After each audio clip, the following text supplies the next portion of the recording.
എന്തുകൊണ്ടാണ് ഈ സമരം ഇത്ര അക്രമാസക്തമായത് ഇത്തവണയും? കാരണം പലതവണ കോടതി ഇടപെട്ട് നിയമം കയ്യിലെടുക്കരുത്, തൊഴിലാളി യൂണിയനുകൾ നിയമം കയ്യിലെടുക്കരുത്, നിയമത്തിന്റെ വഴിക്ക് പോകണം, അല്ലെങ്കിൽ നിയമത്തിന്റെ വഴി തേടണം, സ്വന്തമായിട്ട് നിയമം കയ്യിലെടുക്കരുത്, പക്ഷെ നിങ്ങൾക്ക് നിയമത്തിന്റെ വഴി തേടി നീതി നേടാം എന്നാണ് കോടതി പലപ്പോഴും പറഞ്ഞിട്ടുള്ളത്. അപ്പൊ എന്നിട്ട് പോലും എന്തുകൊണ്ടാണ് സമരം ഇത്ര അക്രമാസക്തമായത്? അപ്പൊ നമുക്ക് ആ സമരത്തിന്റെ ലക്ഷ്യങ്ങളിലേക്കൊന്ന് നോക്കാം. അവര് 10-14 ലക്ഷ്യങ്ങൾ പറയുന്നുണ്ട്. അതിൽ ഏറ്റവും പ്രധാനപ്പെട്ട 6-7 ലക്ഷ്യങ്ങൾ എന്തൊക്കെയാണെന്ന് നോക്കാം. ഒന്ന്, contractualisation and privatisation of public sector units. നമുക്കിവിടെ കമാൻഡിങ് ഹൈറ്റ്സ് ആയിട്ട് ഉണ്ടായിരുന്നത്, അതായത് 1991 LPG ലിബറലൈസേഷൻ, പ്രൈവറ്റൈസേഷൻ, ഗ്ലോബലൈസേഷൻ കൊണ്ടുവരുന്നതിന് മുൻപ് ഏറ്റവും പ്രധാനപ്പെട്ട വ്യവസായങ്ങളെല്ലാം പബ്ലിക് സെക്ടറിലായിരുന്നു. അങ്ങനെ LPG കൊണ്ടുവന്നതിന് ശേഷമാണ് ആ പബ്ലിക് സെക്ടർ യൂണിറ്റ്സിന് ഇക്വലന്റ് ആയിട്ട് പ്രൈവറ്റ് സെക്ടറിന് വരാമെന്ന് നിലവന്നത്. അതിനുശേഷമാണ് അംബാനി, അദാനി പോലെയുള്ള പ്രൈവറ്റ് സെക്ടേഴ്സ് ഒക്കെ വളരാൻ തുടങ്ങിയത്. അപ്പോൾ ഇപ്പോ നമുക്കറിയാം, കേന്ദ്ര ഗവൺമെന്റിന്റെ ഏറ്റവും പ്രധാനപ്പെട്ട ഒരു നയമാണ് ഡിസ്ഇൻവെസ്റ്റ്മെന്റ്, അതായത് ഷെയറുകൾ വിറ്റഴിക്കുക. അതുപോലെ തന്നെ പബ്ലിക് സെക്ടറിലെ നവരത്നങ്ങളുടെ പോലും ഷെയറുകൾ 51% വരെ വിറ്റഴിക്കാനുള്ള ശ്രമം ഗവൺമെന്റ് നടത്തിക്കൊണ്ടിരിക്കുകയാണ്. അപ്പൊ അങ്ങനെ നടത്തിക്കൊണ്ടിരിക്കുന്നതിന്റെ ഫലമായിട്ട് എന്താണ് സംഭവിക്കുന്നത്? ആ തൊഴിലുകൾ, വലിയ തോതിൽ തൊഴിൽ നൽകിയിരുന്ന പബ്ലിക് സെക്ടർ യൂണിറ്റ്സ് ഡിസ്ഇൻവെസ്റ്റ് ചെയ്യുന്നതോടുകൂടി ആ മേഖലയിലെ തൊഴിലുകളൊക്കെ ഒരുപാട് സ്വകാര്യ മേഖലയിൽ എത്തുമ്പോഴേക്കും തൊഴിലുകളൊക്കെ വെട്ടിക്കുറയ്ക്കും. എന്തിനധികം പറയണം, നമ്മുടെ റെയിൽവേ സിസ്റ്റം നോക്കിയാൽ മതി. ഏഷ്യയിലെ ഏറ്റവും വലിയ തൊഴിൽ ദാതാവായിരുന്നു ഇന്ത്യൻ റെയിൽവേസ്. 16 ലക്ഷത്തിലധികം സ്ഥിരം തൊഴിലാളികൾ പ്രവർത്തിച്ചുകൊണ്ടിരുന്ന ഇന്ത്യൻ റെയിൽവേസിന്റെ അവസ്ഥ ഇപ്പോഴെന്താണ്? ആദ്യം BJP ഗവൺമെന്റ് വന്നതിന് ശേഷം കേന്ദ്ര ഗവൺമെന്റിന് മുൻപിൽ അവതരിപ്പിച്ച വിവേക് ദബ്രോയ് കമ്മിറ്റി റിപ്പോർട്ട് അലകും പിടിയും സ്വകാര്യവൽക്കരിക്കണം റെയിൽവേയുടെ എന്നാണ് പറഞ്ഞിരുന്നത്. അപ്പൊ അങ്ങനെ അലകും പിടിയും സ്വകാര്യവൽക്കരിക്കുന്നതിന്റെ ഭാഗമായിട്ടാണ് ആദ്യം തന്നെ പാൻട്രി കാർ നിർത്തലാക്കി. എന്ന് വെച്ചാൽ അതിനകത്ത് ഭക്ഷണം പാകം ചെയ്ത് യാത്രക്കാർക്ക് കൊടുത്തിരുന്നു. അതൊരു വരുമാന മാർഗവുമായിരുന്നു, അതൊരു തൊഴിൽ സൃഷ്ടിയുമായിരുന്നു. പക്ഷെ അത് നിർത്തലാക്കി. അത് കോൺട്രാക്ട് കൊടുത്തു, പുറം കോൺട്രാക്ട് കൊടുത്തതുപോലെ നമുക്കറിയാം, വന്ദേ ഭാരത് തൊട്ട് സർവ്വ ട്രെയിനിലും കിട്ടുന്ന ഭക്ഷണം വിഷമയമാണ്, കഴിച്ചാൽ ഭയക്കണം, അതുപോലുള്ള ഭക്ഷണമാണ് കിട്ടുന്നത്. മാത്രവുമല്ല, കോൺട്രാക്ട് ആയി പോയതിനു ശേഷം അത്രയും ആയിരക്കണക്കിന് ലക്ഷക്കണക്കിന് തൊഴിലുകളാണ് റെയിൽവേയിൽ കിട്ടുമായിരുന്നത് നഷ്ടപ്പെട്ടത്. അപ്പൊ അതാണ് കോൺട്രാക്ച്വലൈസേഷനും പ്രൈവറ്റൈസേഷനും മുഖാന്തരം പബ്ലിക് സെക്ടർ കമ്പനികളെ നിന്നുള്ള തൊഴിൽ നഷ്ടം. ആ നഷ്ടം നികത്താൻ എന്താ മാർഗം? പ്രൈവറ്റൈസേഷൻ നിർത്തലാക്കുക. അത് പക്ഷെ എത്ര കണ്ട് ഇന്നത്തെ കാലഘട്ടത്തില് നടപ്പിലാകും എന്ന് നമുക്ക് പറയാൻ വയ്യ. പക്ഷേ ഒരു പരിധി വരെ റെയിൽവേ പോലെയുള്ളത്, അത് ഏറ്റവും ചീപ്പറായിട്ട് സാധാരണക്കാരന് യാത്ര ചെയ്യാമായിരുന്ന യാത്രാ സൗകര്യമായിരുന്നു. അതുപോലെ തന്നെ ഒന്നാന്തരം ഫുഡാണ് അതിൽ കൊടുത്തിരുന്നത്.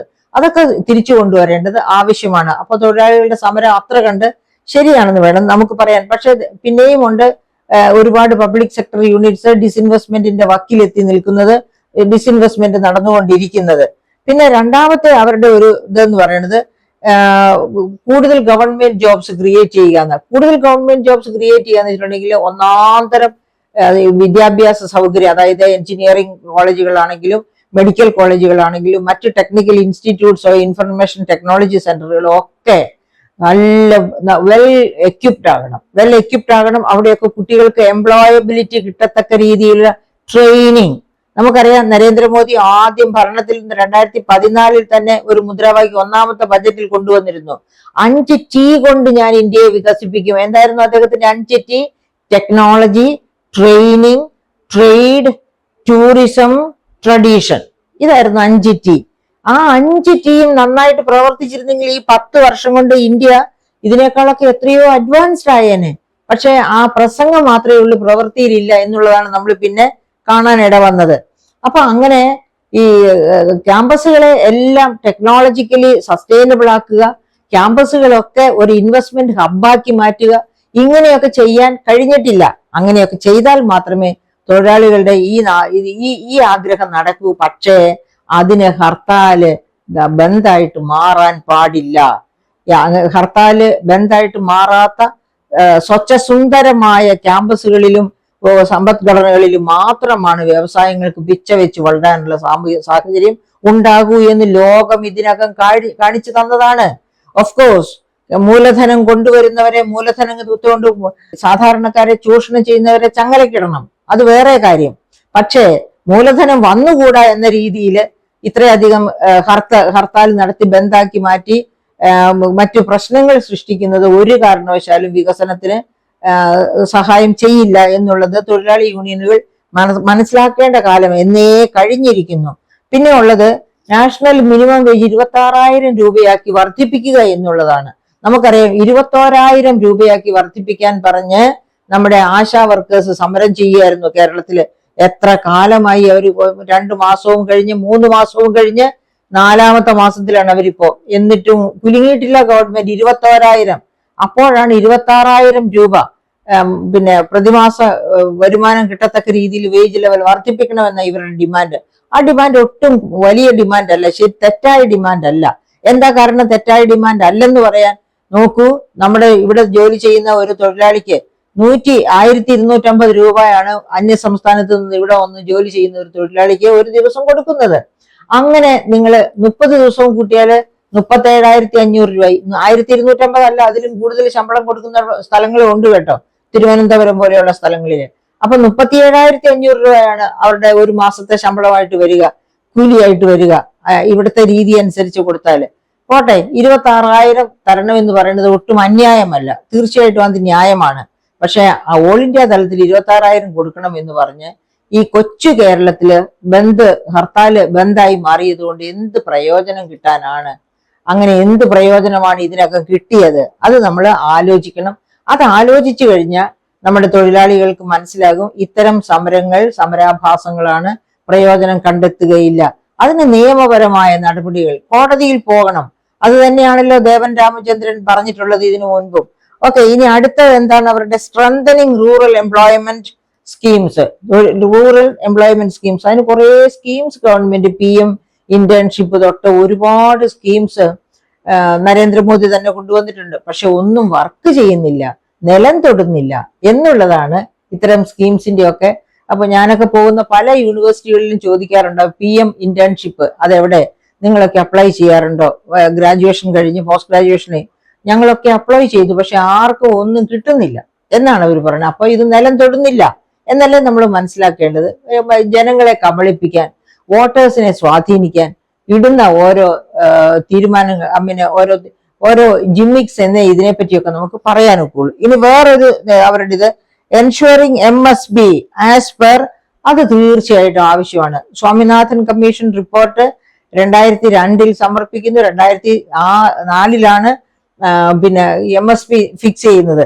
24 ഉൽപ്പന്നങ്ങൾക്കാണ്, കാർഷിക ഉൽപ്പന്നങ്ങൾക്കാണ് മിനിമം സപ്പോർട്ട് പ്രൈസ് ഫിക്സ് ചെയ്യുന്നത്. അത് തന്നെ സ്വാമിനാഥൻ പറഞ്ഞിരിക്കുന്നത് വിൽപ്പനയ്ക്ക് ബാക്കിയുള്ളവർക്ക് മാത്രമല്ല, സ്വന്തം ആവശ്യങ്ങൾക്ക് വേണ്ടി ഉൽപ്പാദിപ്പിക്കുന്നവർക്ക് പോലും മിനിമം സപ്പോർട്ട് പ്രൈസ് കൊടുക്കണം. എന്തുകൊണ്ടാണ്? എങ്കിൽ മാത്രമേ അവർ അത്തരം കൃഷികളിൽ നിൽക്കൂ. അവർക്ക് അതിൽ തന്നെ നിന്ന് ഇന്ത്യൻ കാർഷിക മേഖലയെ പുഷ്ടിപ്പെടുത്താൻ കഴിയണമെങ്കിൽ എല്ലാവർക്കും, 1/2 ഏക്കർ ഉള്ളവർക്കും 10 സെന്റ് ഉള്ളവർക്കും എല്ലാം മിനിമം സപ്പോർട്ട് പ്രൈസിന്റെ ആനുകൂല്യം, അവരെത്ര ഉൽപ്പാദിപ്പിച്ചോ ആ ഉൽപാദനത്തിന് അവർ വിറ്റാലും വിറ്റില്ലെങ്കിലും അവർക്ക് അതിനുള്ള ആനുകൂല്യം കൊടുക്കണമെന്നാണ് സ്വാമിനാഥൻ പറഞ്ഞത്.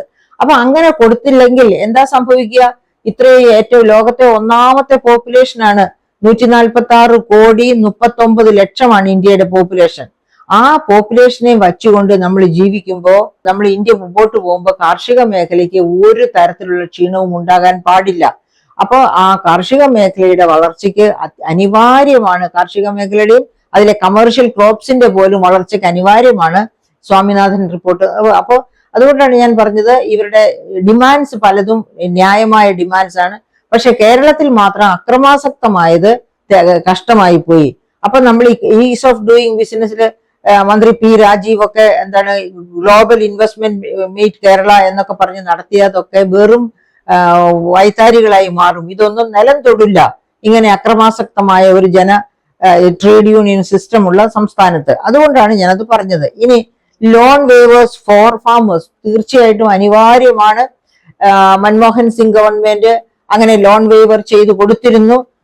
അതുപോലെ തന്നെ ഇപ്രാവശ്യം ഇപ്പോഴും കർഷകർക്ക് ലോൺ വേവർ തിരിച്ചടക്കേണ്ട, ലോൺ വേണ്ടാന്ന് വെക്കാം, റെപ്യൂഡിയേറ്റ് ചെയ്യാം, വേണ്ട എന്ന് വെക്കാനുള്ള തീരുമാനം എടുക്കേണ്ടതാണ്.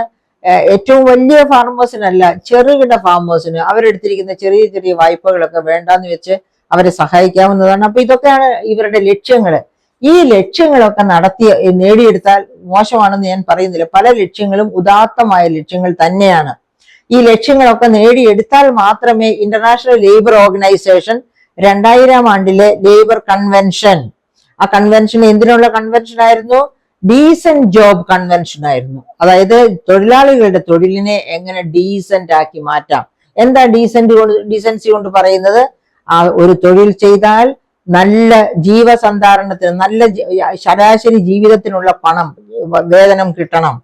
ആ വേതനം കിട്ടിയാൽ പോലെ എപ്പോ വേണമെങ്കിലും പിരിച്ചുവിടാം എന്ന തരത്തിലാകരുത്. ജോലി സ്ഥിരത വേണം. 3, അവർക്ക് യൂണിയനൈസ് ചെയ്യാനും അവരുടെ അവകാശങ്ങൾ നേടിയെടുക്കാനുമുള്ള സ്വാതന്ത്ര്യം കൊടുക്കണം. 4, അവർക്ക് സോഷ്യൽ സെക്യൂരിറ്റി അഥവാ പെൻഷൻ കൊടുക്കണം. ഈ 4 കണ്ടീഷൻസ് ആണ് ഇന്റർനാഷണൽ ലേബർ ഓർഗനൈസേഷൻ മുന്നോട്ട് വെച്ചിരിക്കുന്ന ഡീസന്റ് ലേബർ നോം 2000-ൽ. ആ 2000-ലെ നോമില് യുണൈറ്റഡ് നേഷൻസിലെ മെമ്പർ കൺട്രീസ്, ഇന്ത്യ അടക്കം സൈൻ ചെയ്തിട്ടുണ്ട്. ILOയുടെ മെമ്പർ കൺട്രീസ്. ഇന്ത്യ 2010-ലാണ്, 2000-ലെ കൺവെൻഷനിൽ ഇന്ത്യയുടെ സിഗ്നേച്ചർ ചാർത്തുന്നത് 2010-ലാണ്. അപ്പൊ അങ്ങനെ ഈ പറയപ്പെട്ട ഒരു കണ്ടീഷനും ഇപ്പൊ ഇന്ത്യൻ തൊഴിലിലില്ല. തൊഴിൽ സ്ഥിരതയില്ല, മാന്യമായ വേതനമില്ല, ഈ പറയപ്പെട്ട ഒരു കണ്ടീഷനും ഇല്ല. തീർച്ചയായിട്ടും ആ കണ്ടീഷൻസ് ഒക്കെ പാലിക്കപ്പെടേണ്ടതാണ്. പക്ഷെ അത് കേരളത്തെ മാത്രം നശിപ്പിക്കുന്ന തരത്തിൽ ഹർത്താൽ ബന്ദാക്കി മാറ്റിക്കൊണ്ടല്ല. ദേവൻ രാമേന്ദ്രൻ അന്ന് പറഞ്ഞതുപോലെ എന്താണ്, ഹർത്താലും ബന്ദും നടത്തി അക്രമാസക്തമാവുക, നിയമം കയ്യിലെടുക്കുക, അതൊന്നും കൊണ്ടല്ല. നിയമത്തിന്റെ വഴിയെ പോയി വേണം ഇത്തരം എന്താണ് ആവശ്യങ്ങൾ നേടിയെടുക്കാൻ.